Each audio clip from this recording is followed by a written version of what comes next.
we can talk more specifically about this later, but it's just going to give context to what the statement of definite purpose is. Okay. But you really want to be asking yourself, like, if I could have anything that I wanted for my life and who I am as a person and like what my life looks like in 5 years, what would that be? Mm-hmm. What does that actually look like? And you just start dreaming about that, basically. And you write out a very specific, detailed description of like what your life is, how it feels, things that you have, your family, who you are as a person, all of that in 5 years. Okay? Okay. A statement of definite purpose says, well, actually, you know what? Here, let me do this. If I were to give real context to all of this, what you would really do, okay? Yeah. You would go to 7 Habits, read the section about like a eulogy. Yeah, see what I'm saying? So I've written that. Okay. Well, then this will make perfect. Is that how you spell eulogy? I think it is, right? Yeah. So first, you would do your like eulogy, basically. Okay. You're essentially saying, if I was a fly on the wall in my funeral, and I had to give everyone a truth serum, what would they say about me? What would I want them to say about me? And you basically pick like one person from your family. You pick like a friend. What else does Covey say? He says a coworker. And then somebody from your church. Yeah, in church or community service, right? Yeah. Church or community service. What would all of these people be saying about me in my funeral? And you write that. Okay. What would they write about me? What would they say about me? If I had to give them the truth serum, and they had to actually say how they felt about me, right? And the impact that I'd had on their lives. So the reason why it's important to have this actually as the real context is because if you only look 5 years out, it would be really easy if you weren't like principle centered in a significant way. It'd be really easy to say like, oh, in 5 years, the only thing I care about is owning a Ferrari and having an amazing house and like super attractive wife, and my kids are all like, I don't know, the best at their swim lessons or whatever. Right. You know, like vain things that don't really actually matter. I think it has to start with your death. Like, yeah. As like weird So, as it sounds, it has to start there. Yes, and according to Covey, so the reason why is because he states how like even Maslow's like hierarchy of needs, when Maslow himself was on his deathbed, he essentially admitted that the thing he actually reflected on and cared about most was his service and contribution to the people he loved, not the selfish stuff, right? It was Which is he fascinating. He called it self-perpetuation. Is that right? Something like that, yeah. Yeah, it's like what you pass on. He like what mattered the most to him. Mm-hmm. Exactly. Yes, and so why this is important to be able to do first is because it really, really ties you to things that are actually are most important. For every human being, universally, if you could actually picture your funeral and what people would be saying about you, you would, if you did it like meaningfully, you would only be thinking about the things that matter most. So, and it is the impact, the contribution, the service, like the joy, the happiness, what you're passing on to your posterity, right? Like, so that's why that's important. Then, if you go take that and you say, okay, based on who that person is, what is like the best version of me look like in 5 years? That's where the vision statement comes in. I really like this because you can start to have a little bit more tangible aspects to it. So in my vision statement, yes, I have things that are very much related to this stuff, like the family, friends, coworker, church, that stuff. It's like very heavy focus on the principles. But then I also have things that just get me really excited. One I talk about a lot, and I'll keep talking about because I don't want to tell everyone about my whole vision statement, but I do like certain aspects of it that are important. One I talk about a lot is like building a home gym in my backyard that's like a state-of-the-art like personal gym, basically with an office and a garage, and what that looks like, and then what that symbolizes to me about the things that I've accomplished over the course of the 5 years. And so that's like an archetype for me of doing something really amazing. Okay. And then there's the contribution aspect of it as well that is even more important than that. But what I'm saying is this vision statement doesn't have to only be, and actually shouldn't only be like this stuff. That's the most important part of it. It's the foundation. But what's cool about the vision statement is you can start to bring in other factors that are actually really exciting as well. Really exciting from like a short-term perspective, like a tangible perspective is what I mean. Not that the other stuff is not exciting. It 100% is. It's just it's really cool if you can tie like some physical things to it, have some really emotional outcomes for like the character and your relationships, and all of that combined. Okay. Yeah, it's the same reason why we really care about like our summer goals. We don't just make some goals to become better people. The pendulum doesn't swing all the way over to like, going on some like crazy sabbatical for 4 months and like only focusing on getting better, keeping commitments without Right. any of the actual other outcomes. It also focuses on, we have people make personal development and character goals, and then we also have them make very specific business goals as well, because all of those tie together really. Okay, so the vision statement, the point being that vision statement is 5 years out. So this is like death, basically. X meaning you just died. Vision statement is 5 years. And then now what we're talking about in this meeting right now is the statement of definite purpose or statement of definite intent. And this is like your immediate goals over the next year, and for us it's like the selling season, right?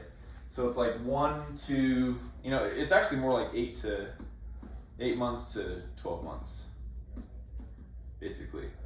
So that's what we're going to be talking about right now, is how to develop a very powerful statement of definite purpose that helps you stretch 20 to 30% more than what you actually believe you're capable of doing, and convince yourself that it's possible, and then go have all of the tools to make that into a reality, applying every one of the principles of the first creation from 7 Habits of Highly Effective People. So that's what we're going to talk about. But it's really important, now that we've kind of got that out of the way, I want to just underline a process here that actually you would apply to all of these things. So I'm actually going to leave that right here. So the process here, it's really important to understand like what we're actually doing when we create like this, okay? And you can apply it to the eulogy, you can apply it to making a vision and mission statement, and you can also apply it to like your statement of definite purpose. So first, whenever you're thinking of like, what do I want to accomplish or who do I want to become, the way that like our imagination works, and something that really separates like us as humans, obviously, from monkeys, all other animals, other species, is the fact that we can, our imagination essentially. It's the fact that we can withdraw ourselves from our current circumstance and like actually choose to think, believe, ponder upon things that aren't actually even physically real yet, and start to play those ideas out. So step 1, when you're starting to think like, what do I want to accomplish? It always starts with like fantasy. Fantasy, dreaming, envisioning, basically. But like fantasy, I really like the word fantasy because fantasy it's like the connotation of the word fantasy is like it's not actually real. Right. It's like by definition like not real. Right. Then what we want to do is we want to start tying some emotion to this fantasy or to this dream, and basically just asking ourselves the question of like, what if? So first you're going to say like, if I could just have anything that I want, what would that be? If I was not the same person as I am now, no restrictions, if I knew who I needed to know, if I had all the knowledge that I needed to have, if I was like completely like unleashed to reach my full potential, or even way beyond what I believe is possible, what would I want for myself? That's essentially what we're asking, okay? Okay. Restrictions aside, what would I want, truly? And then you start saying to yourself like, well, wait a second, okay, I want, I don't know, what's one thing that's like kind of like a little bit crazy, but like if you had nothing holding you back over the next 12 months, what's something you would say that you like want? Just over the next 12 months. For yourself, to achieve goals, like whatever. It's servicing 400 accounts for summer. Okay. Sick. Which is more than doubling your More personal than that, revenue from this year, right? Yeah, for Okay, sure. so that's a great example. You take that, and at first, I'm sure at first when you had the thought of that, it was like, ooh, that's Definitely like a that's fantasy. really, yeah, it's like a fantasy. You're Yeah. like, ooh, dude, you know, like in my perfect world, how cool would it be if I did 400 accounts or something? You Right. know? And then you start to say to yourself, like, wait, what if that's like actually possible? So you let yourself dream and fantasize about the thing enough to then start asking yourself, like, wait a second, like, what if it was actually possible for me to do what the thing that I'm dreaming of? And from there, that's where we start to get into the realm of theory. So from first we go from fantasy, then we go to theory. Meaning, when you start asking yourself, like, what if? You go from, like, I don't even know if this is possible, but, like, in my ideal perfect world, this would be amazing. And then you start to say, because you obsess over it, there's, like, this level, something that Bob Proctor talks about a lot, and, like, some personal development people talk about a lot, is this idea of obsession. Think and Grow Rich definitely focuses on I love obsession. the idea of obsessing when a thought becomes something you obsess over, your mind starts trying to find ways to actually that it could be real for you. And so you start, as you take massive action towards that thing, then you just start pulling in. It's like what we talked about last night. You start pulling in data from around you that you didn't actually realize, but that's totally relevant to the thing you're obsessing over. Mm-hmm. And that gives you the, like, oh yeah, well, that's how I would do it, right? So you go from fantasy down to theory, and then from theory, you bridge the gap. Right here basically is like the blueprint phase. So if I were to build, my dream home gym, first I would obsess over, like, dude, I don't even know if this is real, but if I had my choice, it would look like, it would have this, it would have this. I would have an office that overlooks, like, the top of, I would have an office that overlooks the equipment that's, like, state-of-the-art equipment over, like, a glass wall into, like, a garage where, like, I have a couple of, like, cars that I really love that are really cool and meaningful to me. Mm-hmm. And that, I picture myself, like, working, having that glass wall looking over, having people over to, like, meet with them for whether it be, like, relationship stuff or business or, like, other things. Right. And I picture that feeling, and I just start like, man, that would be actually sick. If I had I don't even know if that's possible. If I had my ideal world, that would be amazing. And that's in theory.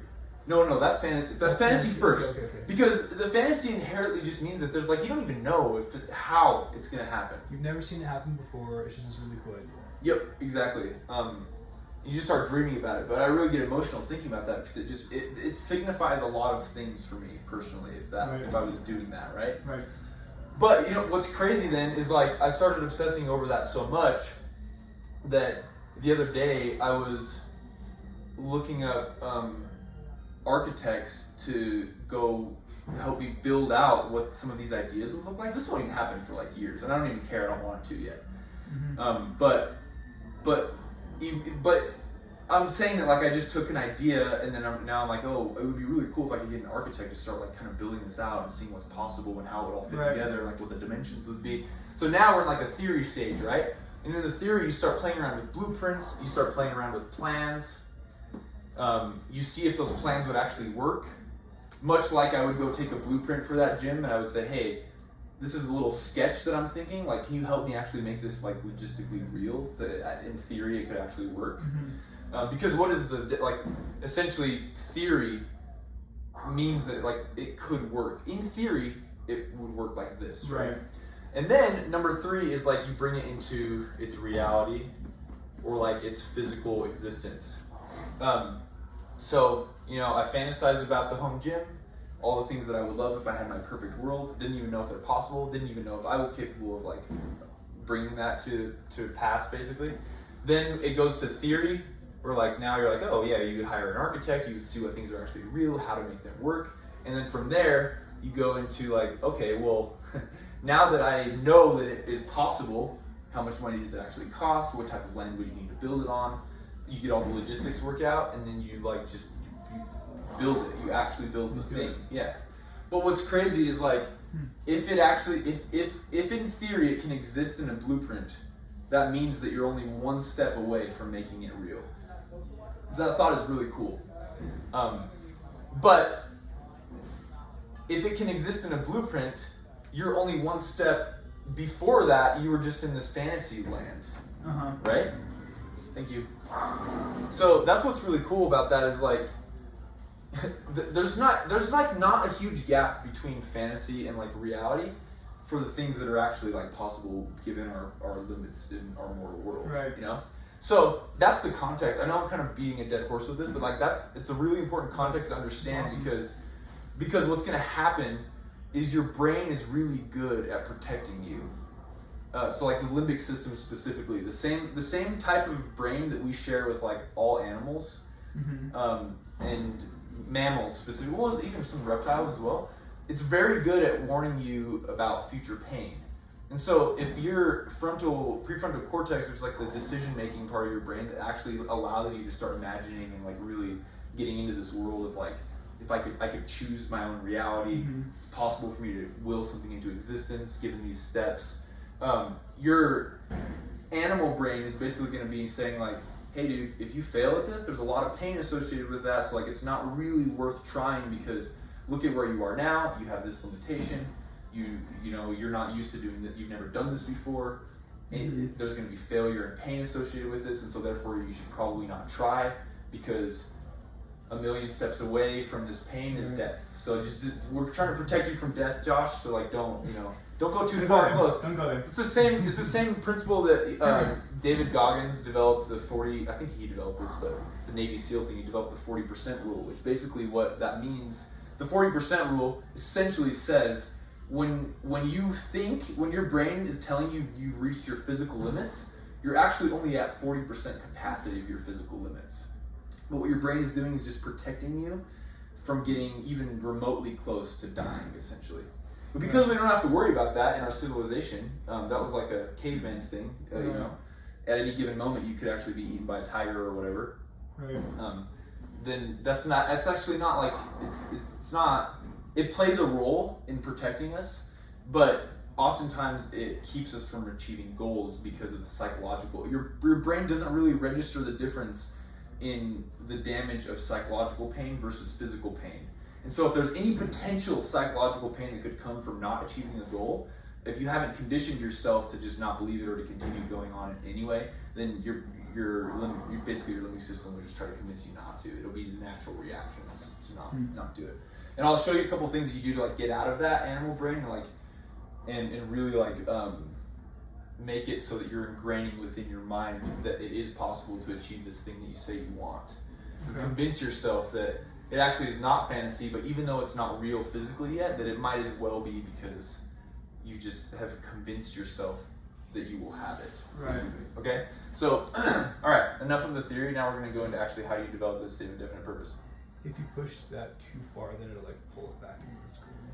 Oh! You have to like leave the sun in. Okay. Got it. Dang it! Pull it back. Shoot. All right, whatever. We'll just put like a little Moxie M there or something like that. Shoot, dude. All right. That's fine. Okay. All right. So basically, step number 1 is like ask yourself, what would I like to achieve? So like, what's the goal? If I could have anything that I want, what would that be? But get very, very specific about the goal.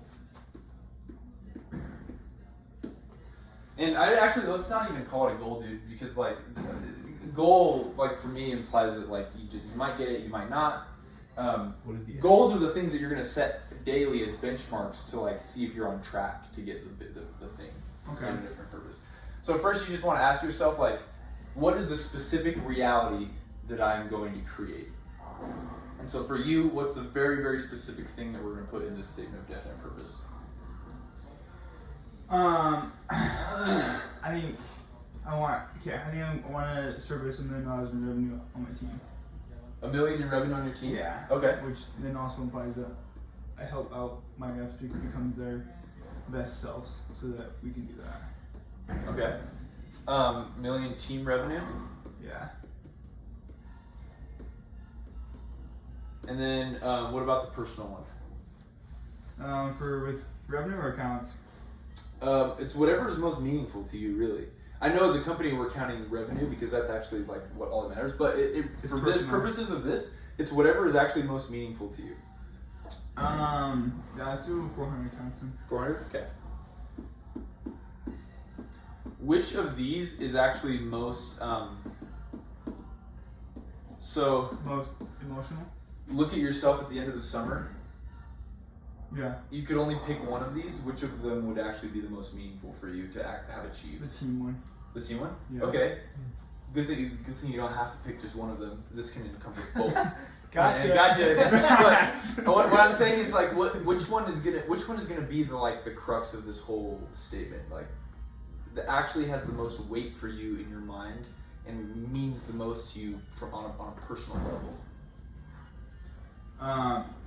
Yeah, the team one, because that means that I'm investing myself into other people Cool. and helping them Love it. grow and become their best selves and actually delivering value to them. And then like, I know you can't really measure like a first grade student, like how they're actually doing, how they're actually becoming their best selves, but like Sure. I think like the more they like service is more like the more they're driven.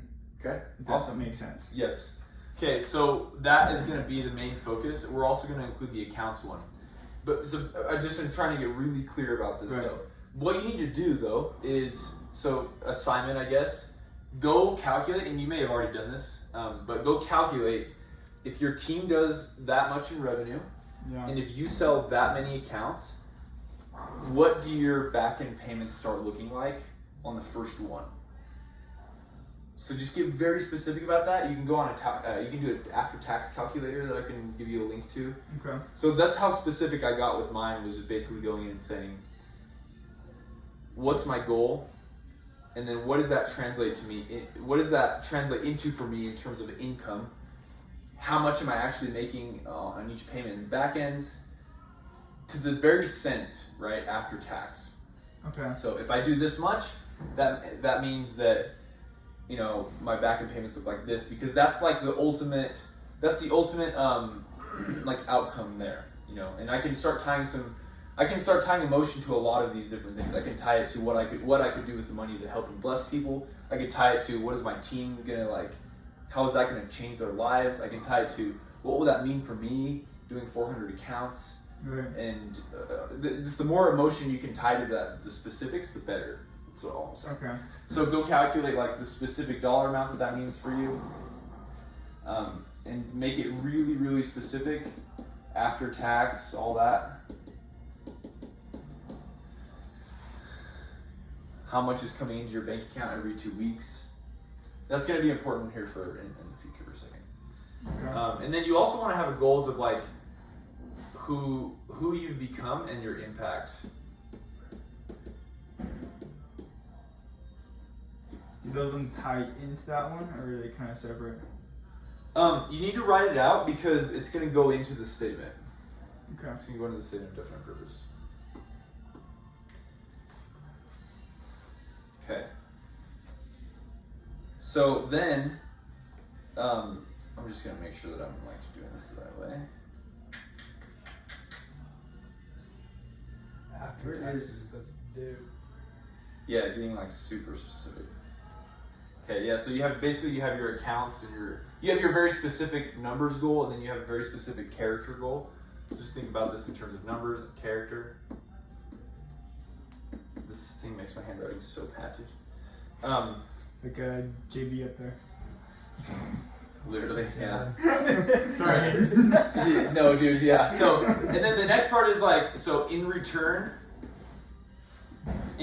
for this, all of this, what am I giving?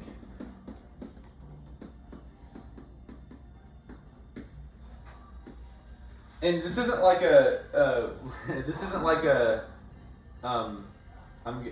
sacrifice like a couple squirrels every One week. white and, like, rabbit on the dawn of. yeah, exactly. It's not some ritualistic thing. It's like, no, specifically, how am I doing this actually? It's like, what am I giving? I'm giving of myself in the position of salesman, sales trainer, sales leader, sales coach, servant of my fellow men in these ways.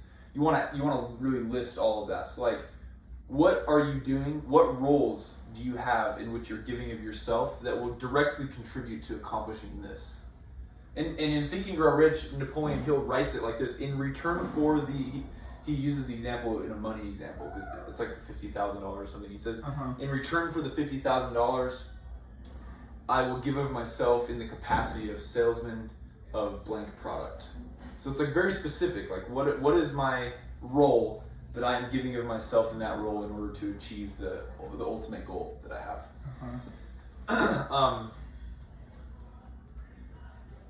After that, you're gonna write out. You're gonna make it like very specific, like visualized. It's like visualization, but what I'm really trying to say is you're gonna write out in detail the vision of all of this. So let me explain. Okay.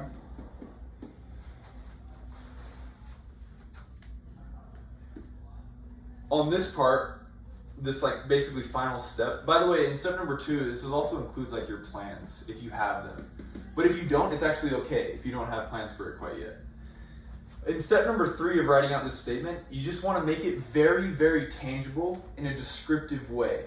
Okay? So we're going to use words like, I see myself leading this team and can feel the culture. Like in my statement of definite purpose, one part of it from this summer was like, I can see and feel the team culture of love, competitiveness, gratitude, humility, but excellence in the way that we do everything. Does that not describe like what our group of people were this summer? That's who we are. I had written that like 6 months before. Sure.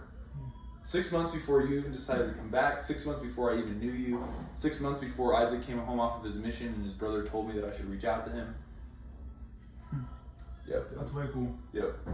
So it was very descriptive about, but there were specific aspects of this though, right? So like one of them was like, I can see clearly this amount of money entering into my account every 2 weeks on the 10th and the 25th.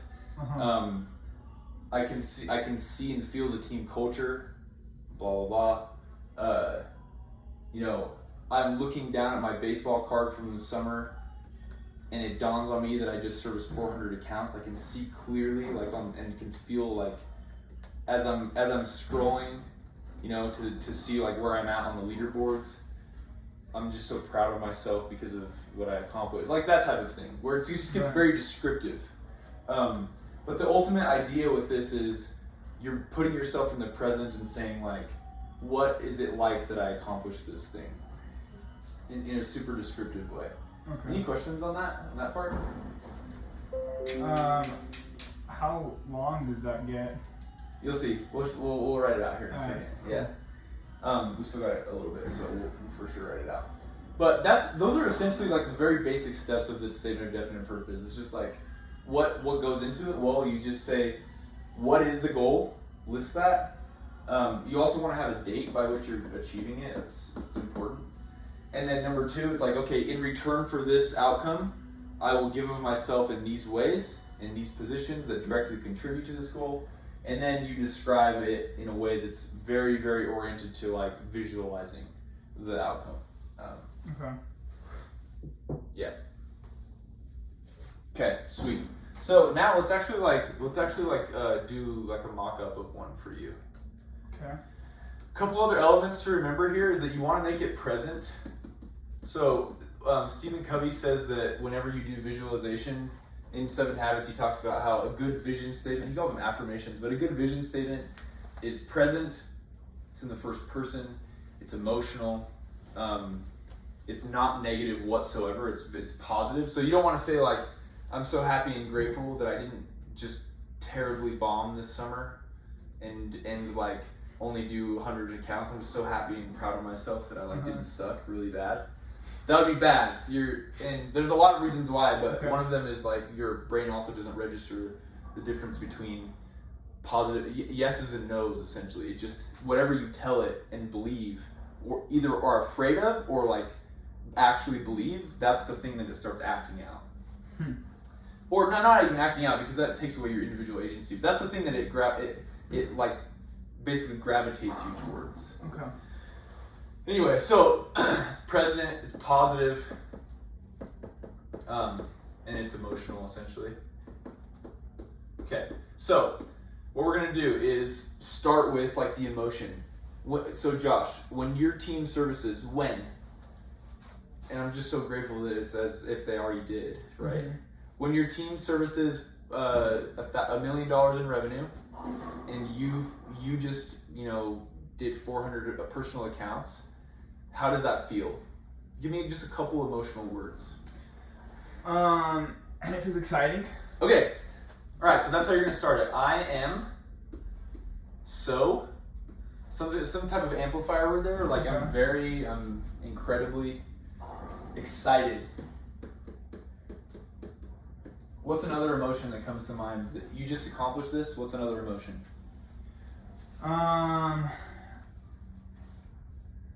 Like I feel like I'd be proud of.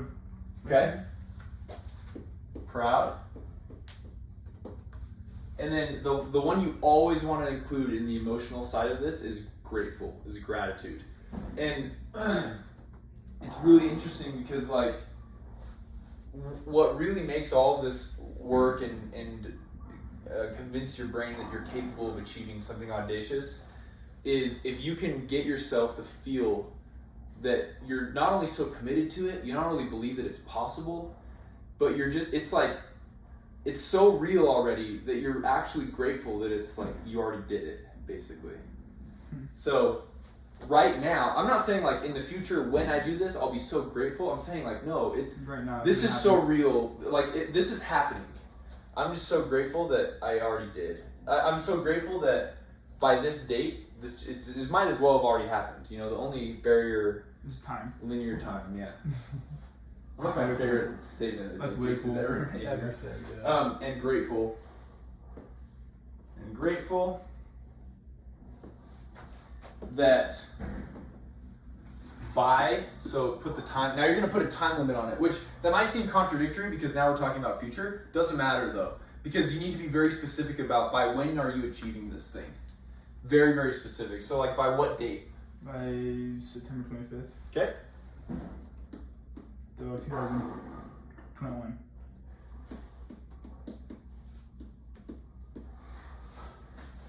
And the first one that you care most about is the $1 million in revenue, right? Yeah. So I'm so excited, proud, and grateful that by September 25th, 2021, my personal team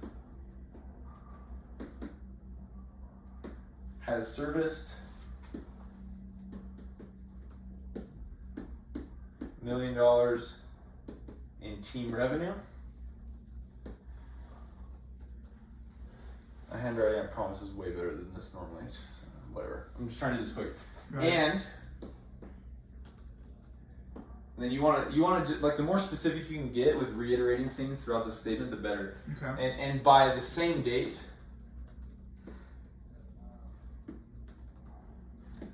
I have personally serviced 400 accounts. And then you want to do like your 400, okay? And then what I do in mine is I say, not like I then clarify this goal. So that's the goal. That's the first thing that I write, and then I want to clarify this by saying, what that means to me is that all of the other things. So like I've become this type of person. My team feels like this, or not yet. So you just want to say what that means to me is like I've impacted people in these ways. Right. I've achieved not only. I'm excited about what that means for my personal income, but I'm even more excited about the impact that I had on these people in these meaningful ways. So you just want to clarify that, and I'll let you write that out on your own, so that's really personal to you. But that's what you say. This means that, and then you also want to say, is this where you're going into your numbers of money? Yeah. All the specific numbers. Income. The specific, yeah. So like, this means that on the 10th 25th, I have this much money coming into my bank account from the work that I did to accomplish this goal, basically. Okay. Because that's a signifier again that you achieved the goal that you can tie some emotion to, and then you want to say this also means that, and then talk about the intangible stuff of the character and goals. Okay. So that's like the paragraph 1. Then the next part is you want to say, so you remember step number 2?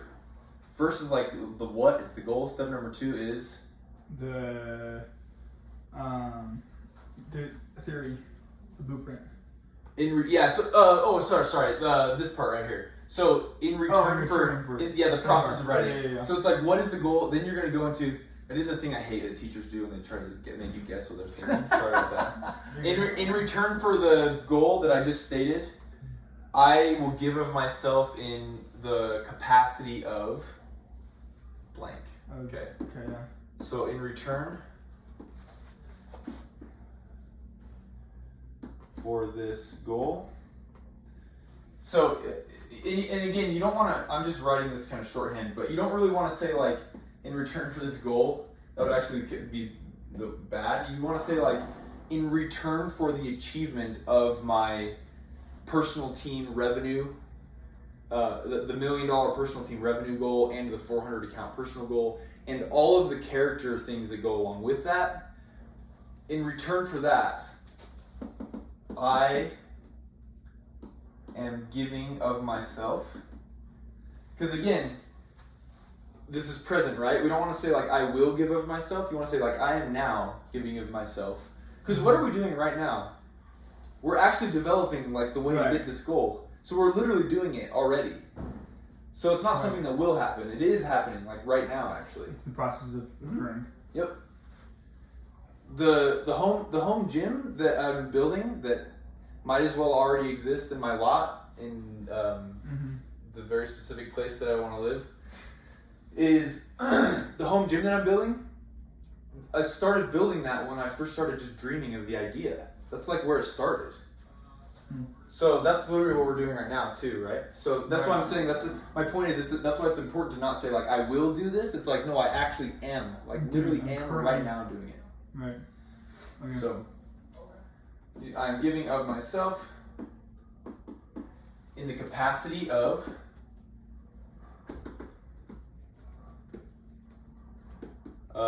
so like for mine I said salesman, sales trainer, sales leader, coach, whatever. You just want to the important part about this is that it is very relevant to like the actual goal. What specifically in your mind is going to make it so that you can achieve that goal? What roles are you giving of yourself in? Okay. Serving others, right? Right. So talk about serving them, etc. Okay. Then last part. So we'll go back here, number 3. Now we want to quickly though, right here, there's one part I forgot. You want to just state the section about the plan. And what you really want to say with this is because you don't quite have the full plan yet, right? All you really care about is the outcome. So on this part, Josh, you're basically just going to say, I'm awaiting the full plan by which to achieve this, and I will act on every element of that plan that comes into my mind along the way. That's basically what you're saying. Okay. So you just want to say like, I'm awaiting.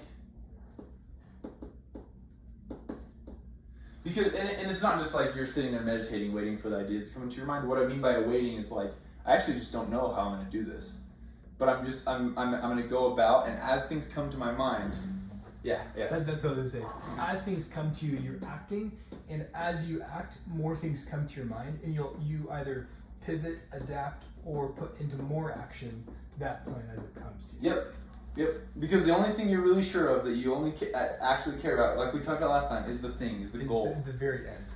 So what were we saying last time? It's basically you had said like, well, sometimes I get caught up. Yes. I get caught up because I say like, well, then I want to put goals too as like, I service 12 a day, I do this, I do that, but all of those are like totally irrelevant. Do you actually care about servicing 12 a day?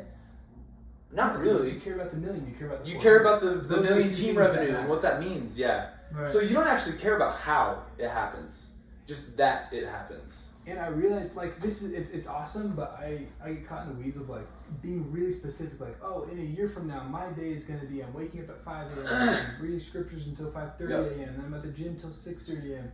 But like that's cool and that's good, but frankly like that doesn't matter. It's just whatever needs to happen will happen to achieve your goal. Yeah. If I evolve into that man, then great.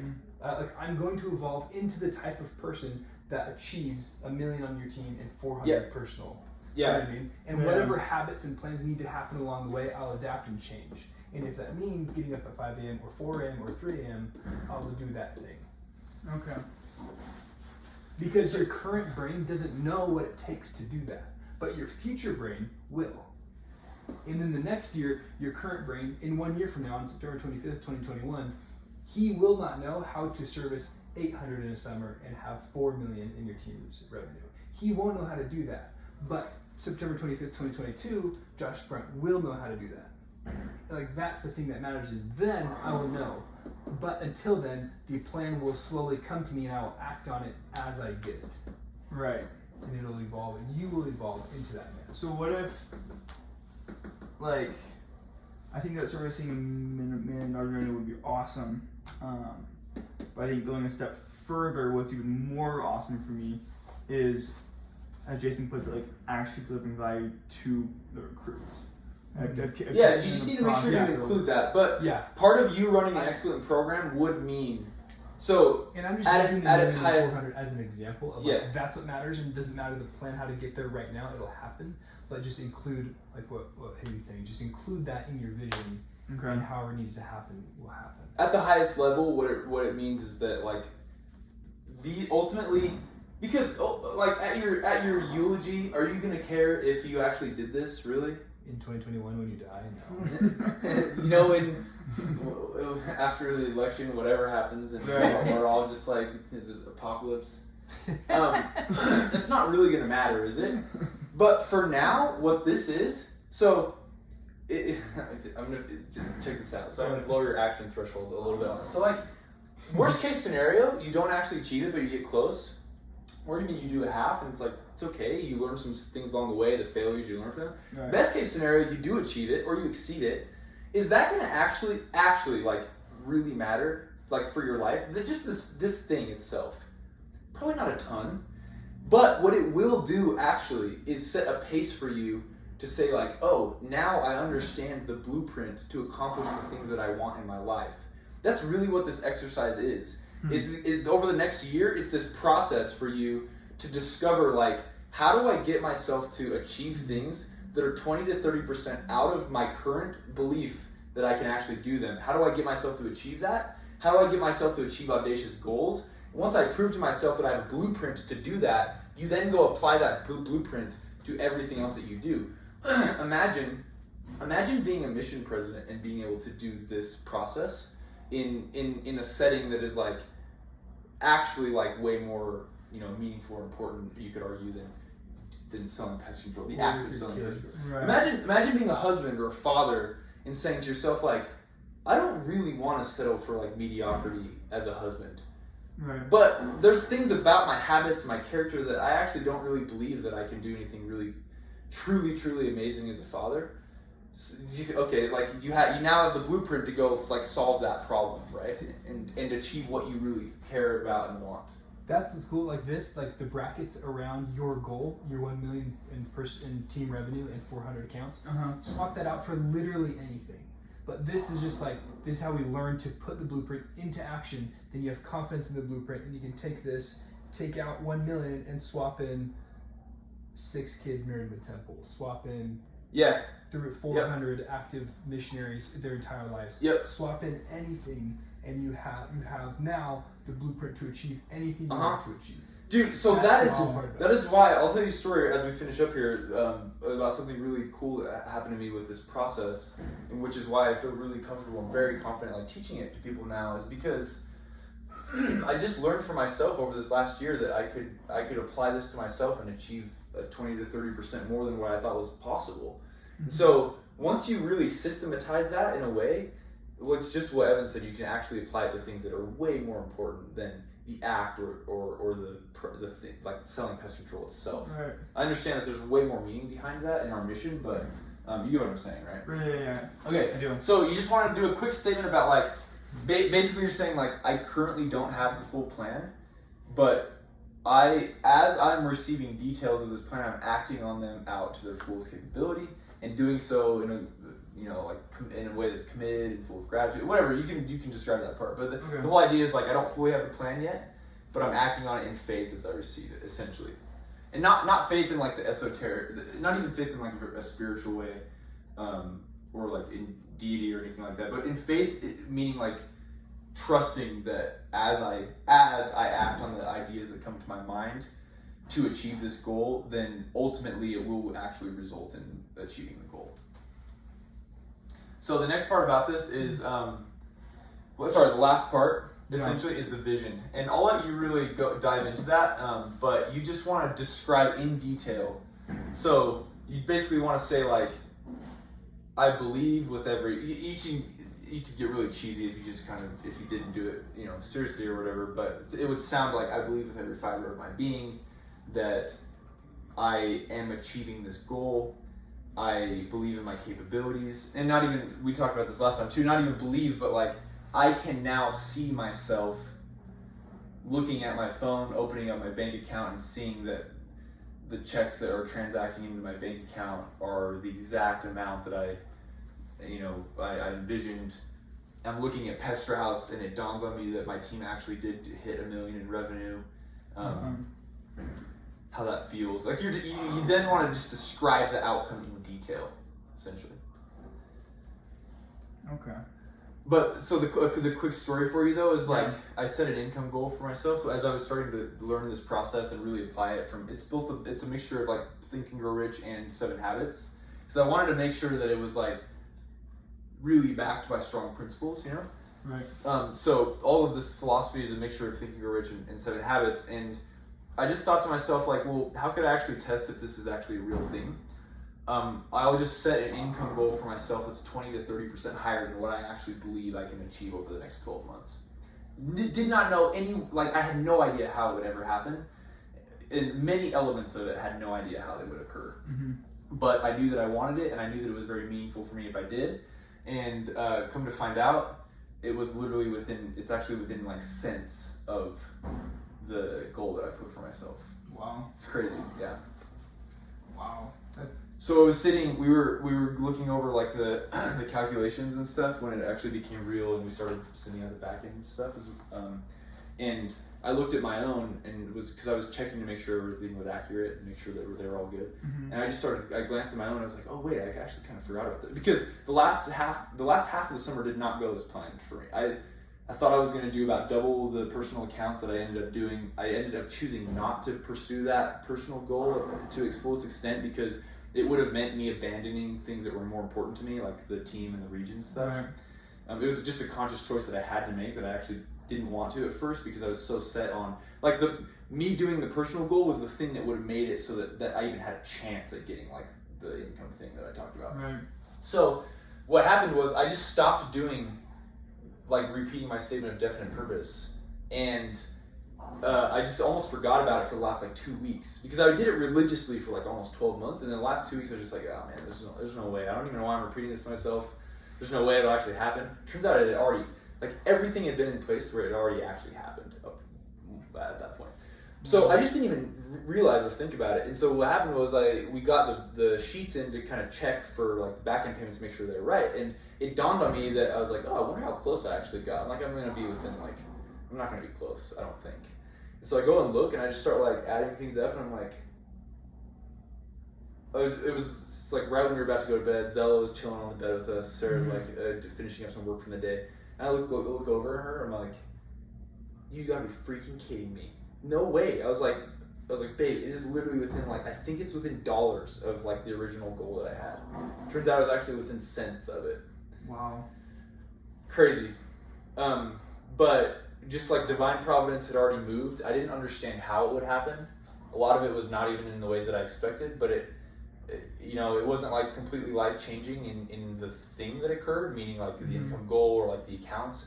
but it was life changing for me in the sense that like that it works, and now it means that everything else that I want can work. The real question is like, not if it's possible, but like, make sure you want the right things, you know. It's going to happen. Yeah. Because you can have whatever you want. So now it's just a matter of making sure you want the right things. Right. Which is why it's so good that we're here, you know, at Moxie. Right. So anyway, there's awesome. basically one more step to this, and it's you take this, you write. I know this has gone kind of long, but I want to finish up really quick. So there's one more step to this. After you write all this out, you take this statement of definite purpose, you put it in the app called Think Up, and you record your own voice saying it back to you. It's not enough to read it visually. You have to have the vibrations of your voice saying it back to you. Then you put on binaural beats. Do you do theta or delta? What do you do? Either theta or delta. Your brain waves are most susceptible to being retrained or ingraining new neural pathways when you're in theta or delta waves, when your brain is in that state. It's either meditation or like right when you're about to go to sleep, or deep sleep even. That's when your brain is most susceptible to being retrained. So that's why it's important that you can use a tool to get your brain there more quickly. And then on top of that, do Wim Hof breathing while you're listening to it. So you're going to record it and Think Up, and then you're going to listen to it and play it back to yourself on repeat. And you're going to do a little like meditation session in the morning and at night, repeating this back to yourself while you're doing a quick like three rounds of Wim Hof, basically. You know how to do Wim Hof, right? Yeah.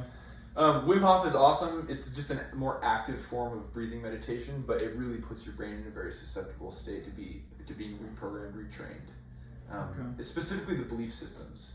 And my theory, I actually don't know if this is scientifically true. I think it makes sense to me, but my theory is what happens to your brain when you are doing some form of breathing meditation is essentially you put yourself back into a state of like your natural like chemicals that are in your brain. So you actually chase out all the cortisol, the chemicals that cause anxiety, stress, depression, all of that. You can chase them out and make them have naturally balanced levels. And what that actually means is that you don't have any fear. So you don't have fear. You're just basically full of like, at a neurological level, like faith and possibility. That's way cool. I think there's something to that. I'm not sure. Don't quote me on that at all, but there has to be. Because that is actually what's happening when people are meditating for long periods of time.